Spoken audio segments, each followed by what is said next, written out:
मोदी से मिलने भारत आ रहे रूस के राष्ट्रपति व्लादिमीर पुतिन रास्ते में गिरफ्तार करने के लिए खड़े हुए 124 देश। गिरफ्तारी का वारंट जारी, पीछे पड़े 124 देश। अपने दोस्त को भारत लाने के लिए मोदी ने खुलवा दिया नया रास्ता। पूरी दुनिया की भारत पर नजर। भारत आकर पुतिन ऐसा क्या करने वाले हैं जिसकी वजह से अमेरिका भी कांप रहा। रूस के राष्ट्रपति पुतिन भारत आ रहे हैं और पुतिन को रोकने के लिए रास्ते में एक साथ 124 देश खड़े हो गए हैं। जैसे पुतिन रूस से बाहर निकले, ये देश गिरफ्तार करने के इंतजार कर रहे हैं। अमेरिका को लगता है कि भारत में भी पुतिन को गिरफ्तार किया जा सकता है, लेकिन क्या मोदी ऐसा होने देंगे? पुतिन के खिलाफ वारंट जारी है और अगर गिरफ्तार हुए तो मौत की सजा भी हो सकती है। लेकिन इसके बाद भी अपनी जान हथेली में रखकर पुतिन भारत मोदी से मिलने क्यों आ रहे हैं? आखिर ऐसा क्या होने वाला है जिसके बारे में जानकर भारत के दुश्मन कांपने लगे? सब कुछ जानना है तो अंत तक पूरी रिपोर्ट जरूर देखिए। रूस ऐसा देश है जिसने हमेशा बुरे वक्त में भारत की मदद की, लेकिन जब रूस का बुरा वक्त चल रहा है, ऐसे में अचानक से राष्ट्रपति पुतिन भारत क्या करने आ रहे हैं, इसकी वजह आपको बताते हैं। पुतिन को रूस से भारत आने के लिए वो रास्ता चुनना है जहां 124 देश भी गिरफ्तार करने ना पहुंच पाए। पुतिन के खिलाफ यूक्रेन से युद्ध को लेकर 2023 में इंटरनेशनल कोर्ट ने अरेस्ट वारंट जारी किया था।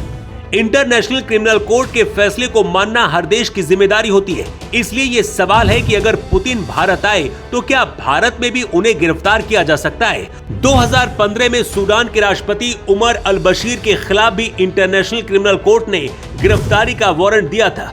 बशीर भारत आए थे, मोदी के रहते भारत से सुरक्षित अपने देश भी लौटे थे।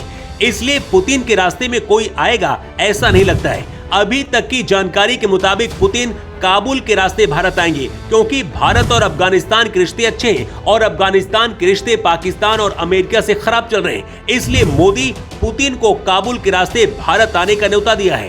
पुतिन भारत क्यों आ रहे हैं, इसकी वजह भी चलिए आपको बताते हैं। पिछले कुछ वक्त से अमेरिका भारत के ऊपर 50% टैरिफ लगाया। अमेरिका कह रहा है कि रूस से तेल लेना भारत बंद कर दे, लेकिन भारत और रूस की दोस्ती के बीच कोई भी ताकत नहीं आने पा रही। अमेरिका ने टैरिफ बढ़ाया तो रूस ने भारत को और भी ज्यादा सस्ता तेल देने का ऐलान कर दिया। रूस के राष्ट्रपति पुतिन 4 और 5 दिसंबर को भारत दौरे पर आ रहे हैं। भारत और रूस के बीच Su-57 लड़ाकू विमान और S-400 मिसाइल सिस्टम की डील होने वाली है। सुखोई 57 विमान में स्टील्थ तकनीक, 2 इंजन, एडवांस एवियोनिक्स और लंबी दूरी की मिसाइलें शामिल हैं। इसके साथ ही भारत और रूस मिलकर 5वीं पीढ़ी का एयरक्राफ्ट बनाने का फैसला ले सकते हैं। अगर ऐसा हुआ तो चीन, अमेरिका सहित पूरी दुनिया बौखला जाएगी। पूरी दुनिया जानती है कि भारत और रूस की दोस्ती कैसी है और इसका ट्रेलर चीन में दिखा था, जब पाकिस्तान के पीएम शहबाज शरीफ ने पुतिन से कहा था कि भारत आपका दोस्त है, ठीक है, लेकिन हम भी आपसे दोस्ती करना चाहते हैं। इसके बाद पाकिस्तान का मजाक भी उड़ा था। लेकिन पुतिन भारत आकर क्या करने वाले हैं, कुछ चौंकाने वाले फैसले भी हो सकते हैं।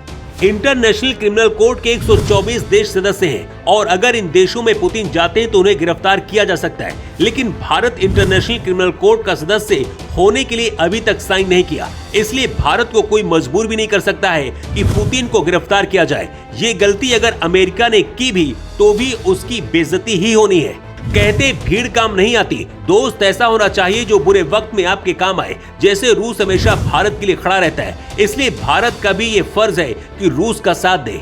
चीन, रूस और पाकिस्तान सहित भारत के दुश्मन देश इसलिए बौखला रहे हैं कि आखिर ऐसा क्या है कि भारत जाकर खुद पुतिन डील करने जा रहे हैं। पुतिन का भारत आना ही ये बात कई देशों के लिए संकेत है कि मोदी कुछ बड़ा प्लान कर रहे हैं। भारत और रूस की दोस्ती पर आप क्या कहना चाहेंगे? अपनी राय कमेंट करके आप जरूर बताएं। Bureau report.